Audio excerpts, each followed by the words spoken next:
Volvo was one of those automakers that got caught in the crosshairs. In fact, all automakers pretty much got caught in the crosshairs of I suppose now, as we look back on it, a forced change, a dramatic and fundamental forced change in the auto industry, whereas everything had to go electric within a certain amount of years. In fact, Volvo was probably one of the first automakers that said, we're going all electric. And when I say forced, well, when we look back now, compared to just about a year ago, maybe 2 years max, where there were all sorts of plans put forth by governments, most of them have been dialed back, at least in North America. And just a year ago, say over at Volvo, they were all in still with the EX line of products. EX being their electrifieds, the 30, the 40, the eventual 60, and especially the 90, and there was a sedan as well. But lo and behold, here we are today, reviewing the updated 2026 Volvo XC60, which in short is the most important product in Volvo's entire line. In fact, what took 20 years to achieve with the Volvo 200 series, the XC60 managed in just, wait, I can math, 17 years, give or take, since 2008 until 2025. Is that right? 17 years? I think so. Probably not, but which has become the best-selling nameplate for the automaker. So we're looking at over 2.7 million of these, and by far, not only the best-selling product in its history, but globally its best-selling product year over year, and this for the last number of years. Never more has the hybrid, plug-in hybrid, Volvo XC60 been important for the brand. And this is why they keep keeping it fresh. I mean, this generation was introduced for the 2018 model year, or in 2018, more specifically, and it has done wonders for the automaker. In fact, a good portion of those sales have happened in the last 7 years. I'm good at this. I'm really, really good at this. And for the 2026 model year, well, here we are with some updates, which are, well, copies in certain ways, or copied, I should say, from the recently updated Volvo XC90 flagship internal combustion engine SUV over at Volvo. So there's nothing dramatic here.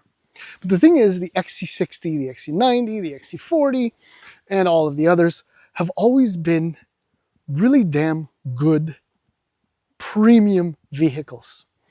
And with the upgrades that they've done, there's nowhere else, at least in my opinion, but I know nothing, that the XC60 can go other than up, with a probably greater take rate. Anyhow, in the following video, I'm going to take this T8 plug-in hybrid, yes, the top trim, just slightly under the Polestar, because yes, it's still available. We're going to take it for a drive, and I'm going to point out some of the things that make this vehicle, well, newish. Okay, so let's just continue on talking briefly about pricing. I'm going to focus solely on the plug-in hybrid version. So that base model, the core, starts at $64,950. My test model, you may have guessed, given that the suspension is lowered and it has 21-inch wheels and it just looks a little bit more premium, is an Ultra. And it is $83,200 to start. The updates physically are quite subtle. There isn't much going on in the rear. The front end, there isn't anything really broken with it, despite the fact that the overall design is now, what did I say, 7 years old? And the biggest changes are visible in the front grille, which mimics that of the updated 2025.5 XC90. Slightly different bumpers you do, everything kind of evolves also with the trims. But this is one of the new colors called Forest Lake, which is also mulberry red, but I think this one is going to be quite popular. It's got a little bit of a gray-blue hue to it. It is quite beautiful, and honestly, in this very nice setting, it kind of blends in with its environment. Got to give them points for that. So nothing much has changed on the inside. However, there are some notable points.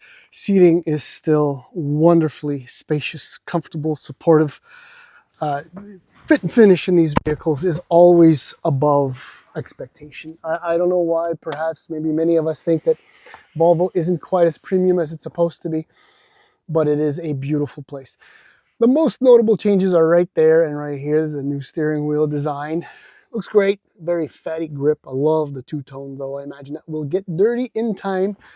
The biggest change is right there. So gone is the 9-inch touchscreen display, which was kind of a little bit awkwardly set in the background. This is a new 11.2-inch display. The navigation, the menu, everything works wonderfully well. I mean, drive modes, very straightforward. Various other controls for the safety or active safety systems, HVAC controls right there. This is kind of your home button. The processing power has gone up by, I forget, I think it's tenfold, but it's so much quicker. The whole human machine interface, the whole UX has gone up. It doesn't even compare to the previous one. As always, as I kind of just mentioned, the seats in Volvo products are among the best, and they always look so great, and they're just as comfy as you expect. You see, often what happens when mentioning T8, most people assume Polestar, but there is a Polestar version also. But the thing is that you're not driving an Audi SQ, or definitely not RSQ. You're not driving an AMG or an M equivalent. And that's despite the turbocharger boosted 2-liter 4-cylinder engines and the electric motor and the batteries. Total system output of 455 horsepower and 523 pound-feet of torque. I mean, those numbers are serious. Enough to push this SUV to 100 kilometers an hour from a standstill in only 4.8 seconds. That's a lot of boogieing. Right now, I just set it in B for max brake regen as I'm going downhill. Okay? And it'll come to a full stop too, which is kind of nice. So it has the power, it's quick, but it doesn't have that sharp attitude that you would expect from, say, such a powerful vehicle. What this is designed for is comfortable, refined, quiet cruising. And, well, if you want to pass on the highway and you set up your drive modes properly, basically you have your hybrid power, pure, off-road and all-wheel drive. Pure, you can set it from default, meaning that you'll always be in the absolute utmost, most efficient drive mode to maximize the utilization of the PHEV's 18.8 gross kilowatt hour battery. The sole issue-ish is the relatively limited range, about 58 kilometers though. You know, depending on how you drive and all of that, you can probably stretch it slightly beyond that. But going into 2026, that's becoming a lowish number. It will suffice for many applications, but it's borderline less than acceptable at this point in time. What is far, far beyond acceptable is the comfort, the refinement, the smoothness that you get with, say, the 8-speed automatic transmission, which is effortless, flawless, utterly smooth. And I have complained and said that it's been fixed in the past about the transition between petrol and hybrid and electric. All of that has been completely ironed out. It is as smooth and, once again, refined as you'll find in any other premium hybrid or plug-in hybrid vehicle available for sale now in 2025 or 2026. Yeah, steering, you leave it in normal, it's fine. It feels okay. Beyond that, there isn't much. Brakes, fine, but beyond fine, and that's where I was going just before, is the standard in the Ultra only, not the core base or the pure PHEV. Unfortunately, I think it should be an option in all of those trims with the PHEV, but it's the air suspension. It is so properly sorted out.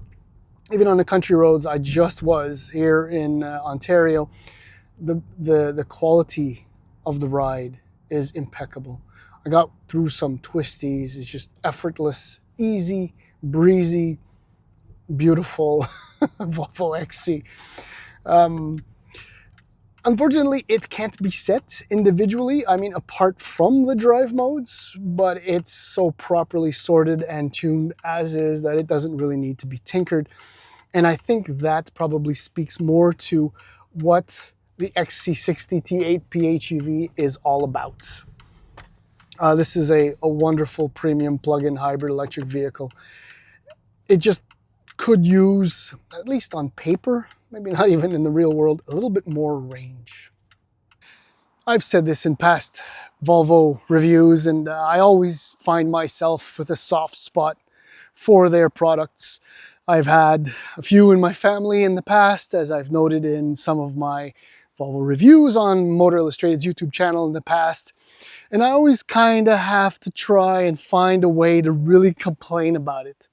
But with the last generations of this powertrain, the design, styling, I mean, the only issue that kind of haunts the automaker is just the reliability. Coming from where it was at one point, some years ago, decades ago, perhaps, and being where it is now, it's a little bit difficult to always recommend it over other automakers. But in this segment, compared to say BMW X3 or an Audi Q5, Mercedes-Benz GLC, this is one of the rare options with a plug-in hybrid, though more are coming or are about to arrive. Genesis may be its closest and most difficult rival to overcome, though they do not yet have, at this very moment at shooting this video, a hybrid version of one of their very good SUVs, the GV70 especially, though they do have fully electric models that are doing quite well. The bottom line, this is still an excellent, excellent product. It is good, it is handsome, with the upgrades to the interior and just the little tweaks in the styling, and for the value, for the price. It's I don't want to say one of my favorites, but it would always be on my to be considered list.